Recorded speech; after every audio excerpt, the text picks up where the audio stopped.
Kabut mulai turun ketika matahari tenggelam di balik punggungan Gunung Salakwangi. 4 orang pendaki, Raka, Dito, Sinta, dan Arman baru saja tiba di pos 1. Udara mulai lembab dan suara jangkrik terdengar pelan bersaing dengan desir angin. "Katanya jalur sini baru dibuka lagi ya?" tanya Sinta sambil meneguk air. "Iya," jawab Dito.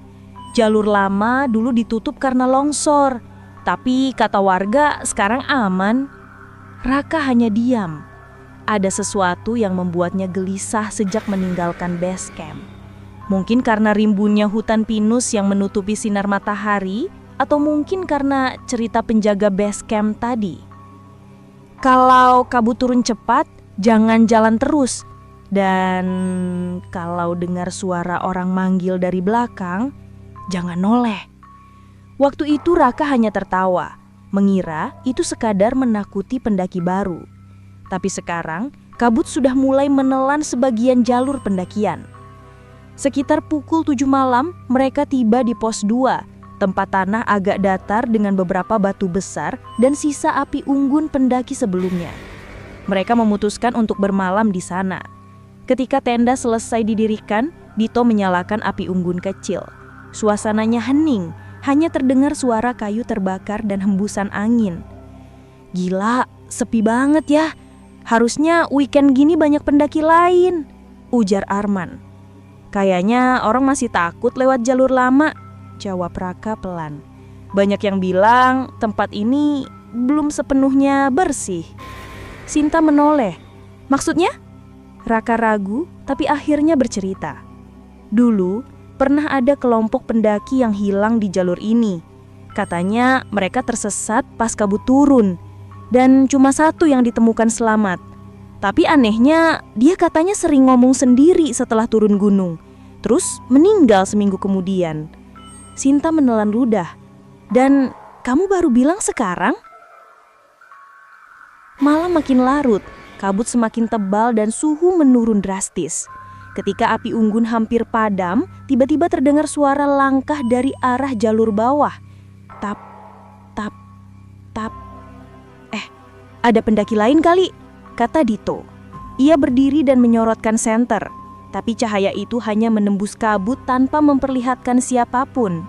Beberapa detik kemudian, suara itu muncul lagi, kali ini lebih dekat.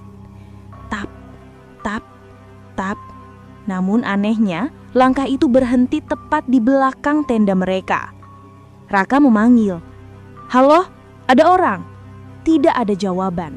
Hanya bunyi desir daun kering bergesekan dan bau tanah basah yang tiba-tiba menyengat. Dito melangkah maju, senter masih menyala. Tapi begitu cahayanya menyorot ke kanan, ia langsung mundur dengan wajah pucat. "Raka, ada orang berdiri di balik pohon." Raka menatap ke arah yang sama, dan memang ada sosok berdiri diam. Tubuhnya tinggi, kurus, mengenakan jaket pendaki berwarna hitam, tapi anehnya jaket itu basah berlumpur. Rambutnya menutupi wajah sepenuhnya, dan tubuhnya sedikit bergetar seperti menggigil dalam diam. Sinta menutup mulutnya menahan teriak.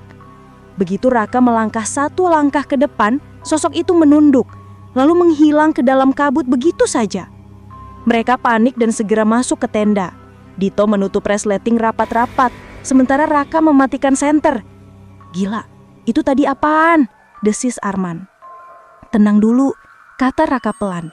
"Mungkin cuma penglihatan kita." Tapi kemudian dari luar tenda terdengar suara bisikan pelan, suara yang seolah berputar mengitari mereka. "Raka, jangan lewat jalur lama." Semua terdiam, hening. Hanya napas mereka yang tersengal-sengal terdengar jelas. Beberapa menit kemudian, suara itu berubah menjadi tawa pelan, serak, panjang, seperti dari tenggorokan orang sekarat. "Kalian juga akan tersesat." Tenda mereka tiba-tiba bergoyang keras, seperti ada sesuatu yang menarik dari luar. Sinta menjerit, "Astaga, tolongin!" Raka spontan mengambil pisau lipat dan menyorotkan senter ke dinding tenda. Dan sesaat, ia melihat bayangan tangan hitam, panjang dengan jari-jari kurus yang mencakar kain tenda dari luar. Namun dalam hitungan detik, semua berhenti. Hening.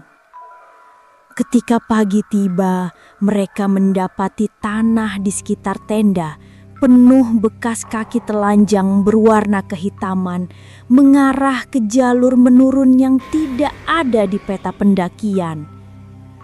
Meski ketakutan, mereka memutuskan untuk lanjut mendaki agar cepat turun lewat sisi lain. Jalur menanjak, kabut makin pekat, dan aroma belerang samar mulai terasa. Tapi tak lama, Sinta berhenti. Ini jalurnya kok beda? Benar, jalur yang mereka lalui lebih sempit dan tertutup lumut. Padahal di peta seharusnya terbuka.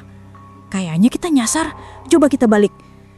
Namun ketika mereka menoleh, jalur di belakang tidak ada lagi. Hanya dinding kabut dan hutan gelap yang asing.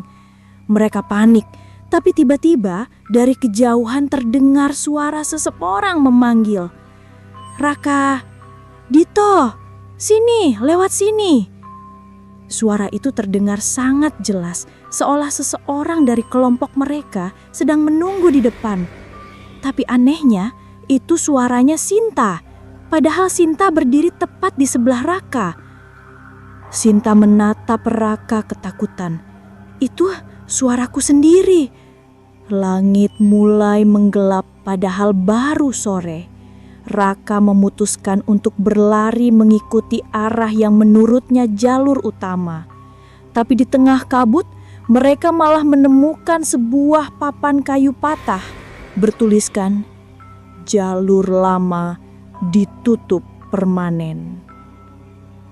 Mereka akhirnya tiba di area lapang penuh batu besar dan pohon kering, semacam pos 4. Di sana mereka melihat sesuatu yang membuat darah mereka berhenti mengalir. 3 tenda lusuh berdiri di tengah kabut, tampak tua dan sobek, seolah sudah lama ditinggalkan. Namun dari salah satu tenda terdengar suara orang menangis. "Jangan," suara itu lirih, "jangan tinggalin aku di sini." Dito maju perlahan membuka pintu tenda itu dan di dalamnya ada kerangka manusia yang masih memakai tas gunung dan pakaian pendaki usang penuh lumpur. Begitu Raka mundur, tanah di bawah mereka bergetar pelan dan dari balik kabut muncul sosok tinggi yang sama dengan malam sebelumnya. Tubuhnya basah, rambut panjang menutupi wajah dan kulitnya seolah membusuk di beberapa bagian. "Kalian jalan di jalur kami." Sosok itu bergerak cepat, melayang di udara, tangannya terulur panjang mencoba meraih mereka. Mereka lari secepat mungkin menuruni jalur curam tanpa tahu arah. Dito terpeleset, jatuh dan teriak minta tolong.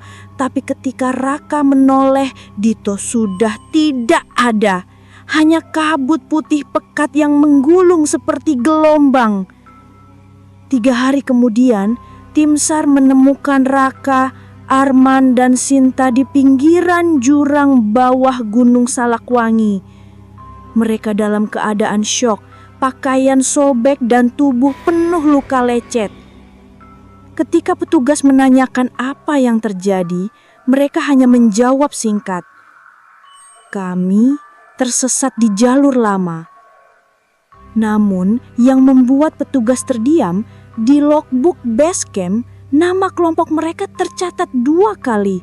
Satu di hari keberangkatan mereka dan satu lagi di halaman berikutnya dengan tulisan tanah dan bercak darah.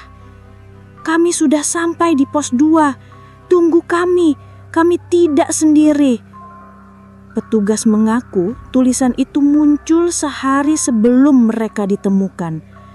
Dan sejak hari itu, jalur lama Gunung Salakwangi kembali ditutup permanen. Namun pendaki yang melewati kaki gunung kadang masih mendengar suara samar di tengah kabut, memanggil dari kejauhan. "Raka, jangan lewat jalur lama."